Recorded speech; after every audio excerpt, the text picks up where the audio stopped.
Lors de son passage à Paris, Kylian Mbappé a rapporté 261 millions d'euros à l'État français, puisque c'est ce qu'a payé donc le PSG en impôts.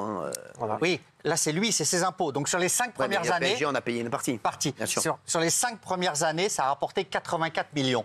Et puis après, sur les 2 dernières années, il a été nettement revalorisé, puisqu'il était à 6 millions bruts par mois. Et là, ça a rapporté 177 millions. C'est énorme. Et donc, j'ai appris que quand il avait 6 millions, vous savez, chaque mois, Cyril, il gagnait en salaire, sans les primes, 6 millions bruts. Et bien, ça lui fait 2,7 millions net après impôts et charges. Voilà. Et le reste, c'était pour l'État. Donc, ça rapporte beaucoup puisqu'il est imposé à 49% sur tout ce qu'il gagnait. Voilà. Et là, on parle que de salaire encore. C'est énorme comme somme. C'est ce qu'on avait dit ici quand il y avait les questions, les footballeurs sont-ils trop payés? Moi, j'avais dit non, c'est de l'argent privé, on leur donne. Et qu'est-ce qu'ils rapportent en impôts? Regarde, 260 millions. Mais là, on les a plus, c'est fini, c'est barré. Les 260 millions, on les a plus. Par contre, on n'a pas vu où ils étaient, les 260 millions. Ah oui. J'ai pas vu ce qu'ils en ont fait des 260 millions de Kylian Mbappé. Parce qu'on ne peut pas dire que, les routes soient magnifiques, on ne peut pas dire que l'insécurité soit jugulée, on ne peut pas dire que les hôpitaux soient dans des conditions exceptionnelles, on ne peut pas dire que les écoles soient dans des conditions exceptionnelles non plus. En fait, rien ne tourne rond. Vous savez ce qui est le plus cher? Ce qui est le plus cher, c'est... les intérêts de la dette, en fait. De rembourser les intérêts de la dette tellement on emprunte. Quand des génies parlent, il faut les laisser faire, c'est ce qu'on dit toujours, et les regarder aller dans le mur. Merci, parce que là, c'est catastrophique. Excusez-moi. Tu vois, par exemple, ça 261 millions d'euros. Qu'est-ce qui tourne rond en France pour payer autant d'impôts? Kylian Mbappé, il veut bien payer autant d'impôts. Et c'est barré à Madrid. Vous allez voir que Madrid, moi j'ai vu Madrid. Madrid, c'est pas Paris, je peux vous dire. Madrid, vous allez dans la ville de Madrid, je peux vous dire que c'est exceptionnel, Madrid. Il n'y a pas un papier qui traîne par terre, il n'y a pas de travaux, c'est propre partout, il n'y a pas de rats. C'est exceptionnel, Madrid. Madrid, c'est d'une propreté.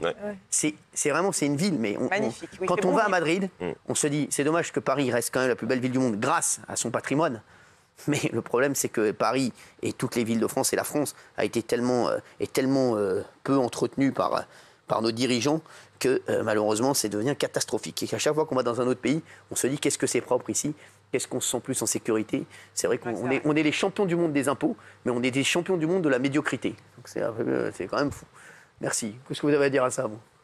Je vous écoute. Merci. On a des avantages que les autres pays n'ont pas. On a des avantages que les autres pays n'ont pas. Est-ce qu'on est prêt à sacrifier? La question, c'est est-ce qu'on est prêt à sacrifier tous les avantages? Je te le dis, tu sais quoi? Un moment, tu sais quoi? Un moment, il faut faire la balance avantage-inconvénient. Là, si tu le notes sur un papier, il y a beaucoup plus d'inconvénients que d'avantages. On est dans les inconvénients. Non, mais je te le dis, c'est catastrophique aujourd'hui. Et je vois tous les jours des gens qui viennent m'arrêter dans la rue qui me disent, Cyril, on marche sur la tête dans ce pays, rien ne tourne rond.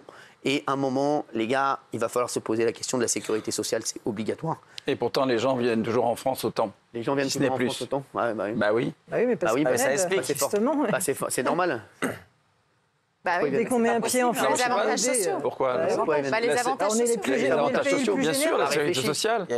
Je sais bien. Ah oui. On est le pays le plus généreux, mais on paye. C'est ça qui coûte cher. Oui, mais à un moment, il va falloir se poser les bonnes questions. Tu sais ce que je vais te dire. À un moment, c'est qu'on est vraiment là, je vois là, en ce moment, c'est vraiment, on le sent au jour le jour, on sent la dégradation de la France. C'est ça, et moi, ça me fait tellement mal. J'aime tellement ce pays et j'aime tellement ce peuple. Et j'aime tellement notre peuple que ça me fait tellement mal de voir la France dans un tel état tous les jours que je suis content de vous retrouver tous les soirs pour rigoler un peu parce que c'est vraiment catastrophique. On voit le pays vraiment descendre dans les bas-fonds de plus en plus. C'est un truc de fou. Et là, avant, on ne le sentait pas. Aujourd'hui, de jour en jour, tu vois que la France, c'est devenu catastrophique. C'est vraiment...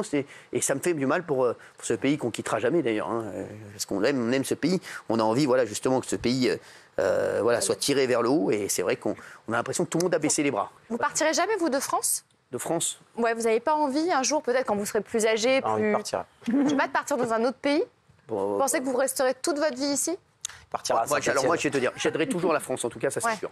Parce que, comme je l'ai dit, j'aime tellement ce pays, j'aime tellement les Français, et les Français m'ont tellement donné à moi et ma famille que quoi qu'il arrive, je ne peux pas les laisser tomber. Et vraiment, pour moi, c'est important de dire aux Français, on reste avec vous, on vous aide et on ne vous laisse pas dans la merde. Mais c'est vrai que quand je vois les dirigeants baisser les bras comme ça, alors qu'on a un peuple exceptionnel, parce que les Français sont exceptionnels, moi je vous le dis. Les Français, c'est des mecs tellement tolérants, qui ont envie de juste travailler, qui ont envie d'être tranquilles, qui font chier personne et qui se retrouvent dans une merde noire parce que y a des gens au plus haut niveau qui prennent que les mauvaises décisions et qui les foutent dans une merde noire. Moi, je vais vous dire, moi j'aime la France, j'aime les Français, mais malheureusement, je vais vous dire, vous savez, hein, quand on peut avoir une belle équipe.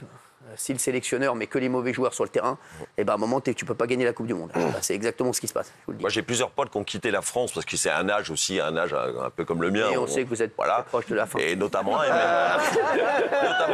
Emmanuel que j'embrasse, qui est parti vivre à Marrakech. Ouais. Il m'a dit, mais je ne reviendrai plus jamais en France. Je suis heureux là-bas. C'est j'ai oublié tous les soucis qu'il y avait en France. Moi, je comprends, Emmanuel. Le problème, moi, c'est que moi, je n'ai pas. Moi, je vais vous dire. Moi, je pense que je vais te dire. Moi, je suis quand même un personnage public. Et moi, délaisser les Français, moi, de dire aux Français, moi, vous m'avez donné, franchement, ma réussite aujourd'hui. Si j'en suis là aujourd'hui, c'est grâce à vous, c'est grâce à la France aux Français. Et dire, ben les mecs, maintenant, moi, vous savez quoi, je suis tranquille, je vous laisse dans la merde et je me barre.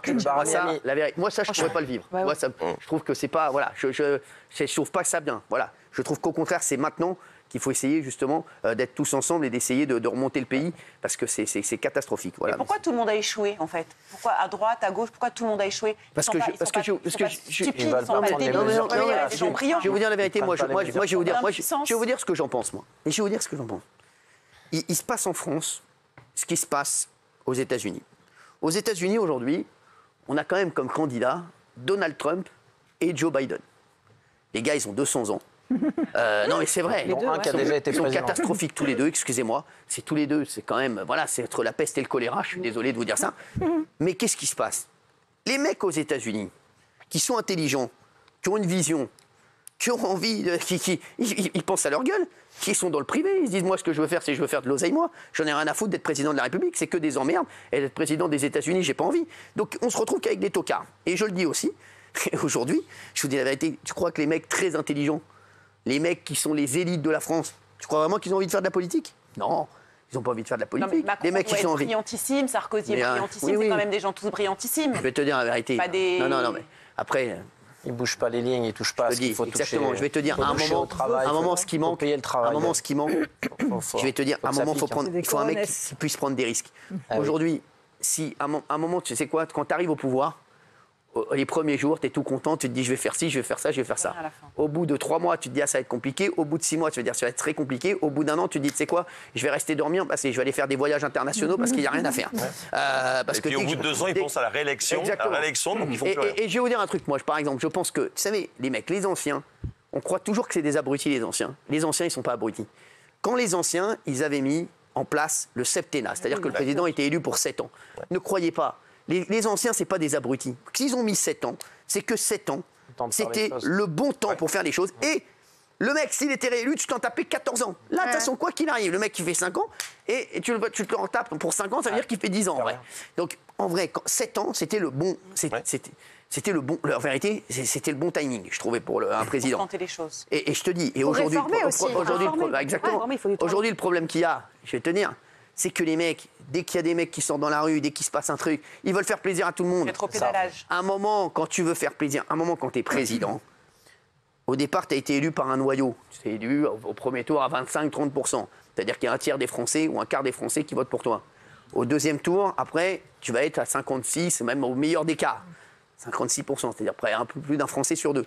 Mais après, tu es le président de tous les Français. Mais au-delà de ça, il faut que tu saches que ce que tu as promis, il faut que tu le fasses. Et que, quoi qu'il arrive, tu vas mécontenter 50% des Français. Donc, ou tu dis, je vais au bout de ce que j'ai dit avant, et je ne me prends pas pour le mec qui veut être aimé par tout le monde, et je prends des vraies décisions, ou bien, tu sais quoi, au bout de 2 ans, tu laisses tomber, tu baisses les bras, et tu laisses la France à l'abandon, et tu vois la France qui décline petit à petit. C'est où, à un moment, je vais te dire, c'est où tu te dis, tu sais quoi, président de la République, tous les jours, ça va secouer pour moi. Et ouais, mais tous les jours, je vais devoir prendre des décisions pour les Français. Ou bien à un moment tu te dis, bah non, tu sais quoi, j'ai envie de rester, moi, de faire des voyages internationaux, d'aller serrer des paluches et de dire, voilà, bon, bah, tu sais quoi, je suis le président. C'est la politique en même temps, et en même temps, comme ça, tu fais tout. Ils ont voulu essayer de faire des choses. Non, mais voyez... Ils ont voulu essayer de faire des choses. C'est ça, a été à l'arrêt. La loi immigration, elle a été détricotée, alors que les gens voulaient, les Français voulaient. Je vais vous dire, vous savez ce qu'il faut faire en France? Il faut qu'à un moment, un mec qui dise, on reprend tout à zéro, les mecs. On reprend tout à zéro. C'est quoi? Il y a tout à revoir, on reprend tout à zéro. Mais le général de Gaulle, déjà, il disait que c'était ingouvernable, la France. Mais en dehors de ça, par exemple, tous les derniers présidents de la République qu'on a eus, ils voulaient tous s'attaquer à la réforme des retraites. Ils n'ont pas voulu le faire. Non, ils n'ont pas voulu le faire pour être réélus. Ou de façon. Voilà. Et voilà. Alors là, il a essayé, M. Macron. Bien sûr. Évidemment, on va se retrouver dans un instant. Il y a Gauthier Lebret qui arrive. Vous l'adorez, il sera à côté de vous. L'embrassez pas, celui-ci. Merci.